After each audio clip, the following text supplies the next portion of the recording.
All right. Welcome to the He Said, She Said, We Said podcast. Oh my gosh. Today's topic, empowering your child or entitling your child. Let me tell you, I think every generation thinks the generation before them is entitled. I'm sure my parents thought that about me. I feel that way about our kids. I think back to when our son was working with us full time. And I remember I came in one day and I noticed that he didn't sweep the night before. So I was like, hey, son, you didn't sweep last night. And he just got bent out of shape that he got told, and not even like told like, you didn't sweep, but like, hey, buddy, you didn't sweep last night. So if you could sweep, that'd be awesome.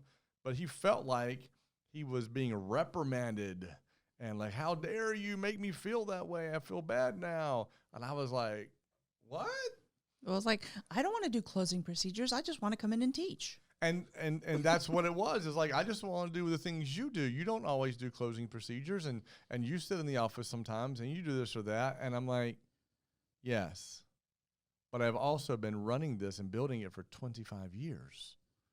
And there was 20 years where 19 years, 18 years, it was just me. I did all that. And we were in a position where we can have a team now that we can all share responsibilities. And now that's your responsibility.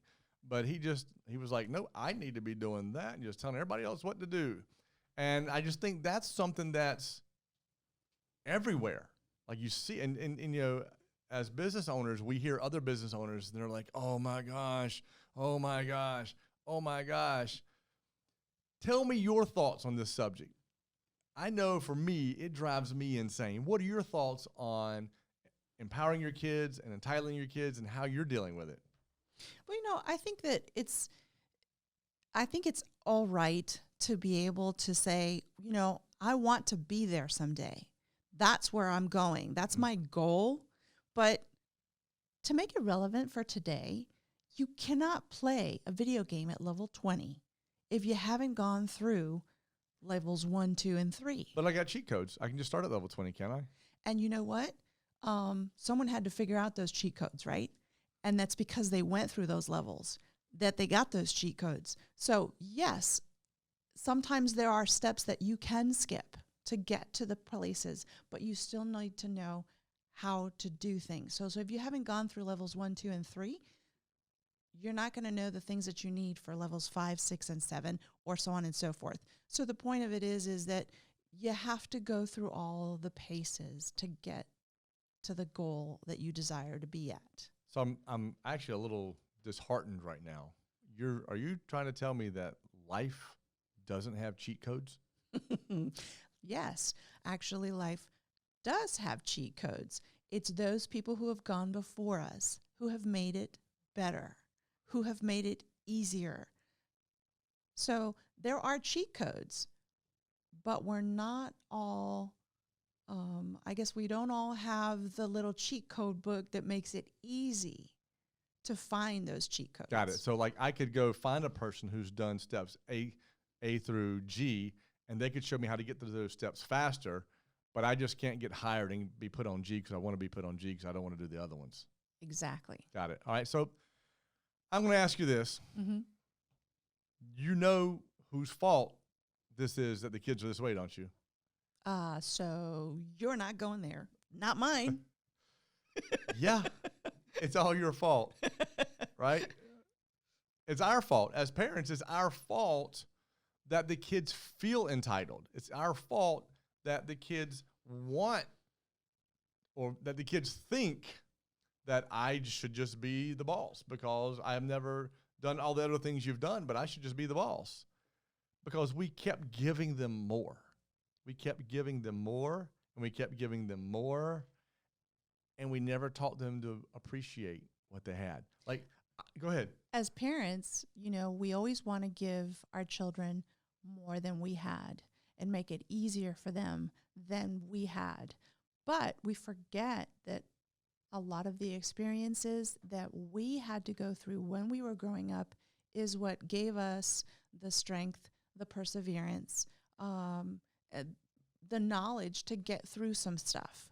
And we forget that that's important for our kids to do that too.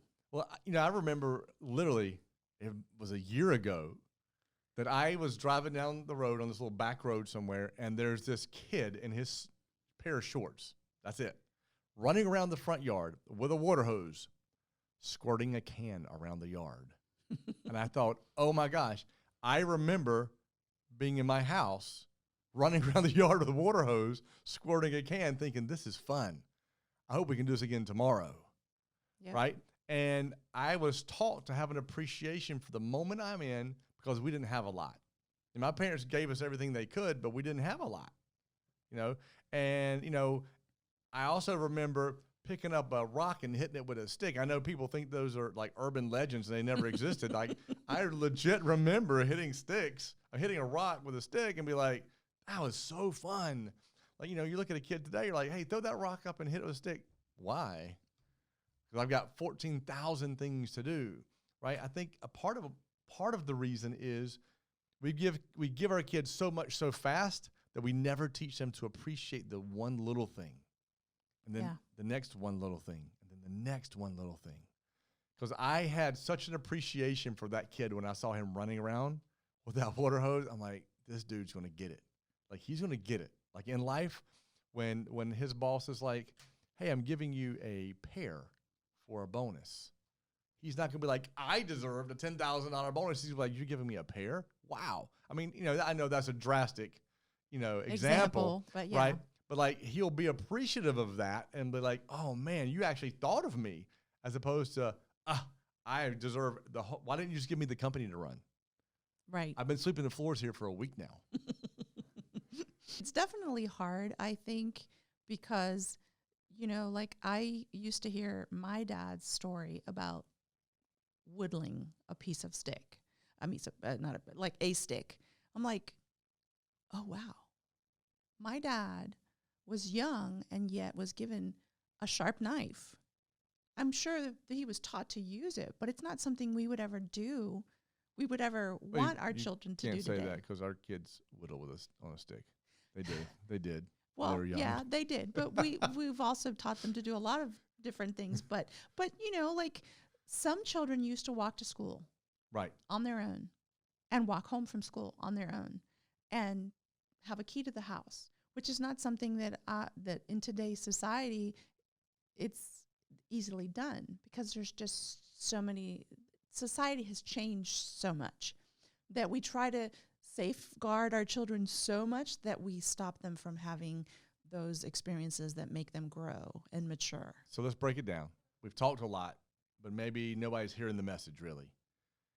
What are some steps action steps we can take to move the other direction, away from entitlement and back to making our kids feel empowered? Well, I think you have to start young by giving them small responsibilities, okay, that they can build upon, and then give them more responsibilities as you see them mature, and have the ability to have more responsibility.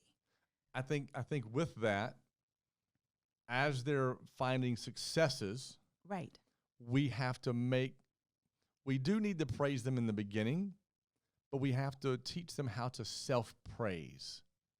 Right? We have to teach them to appreciate the work that they did. If not, we're going to raise praise junkies.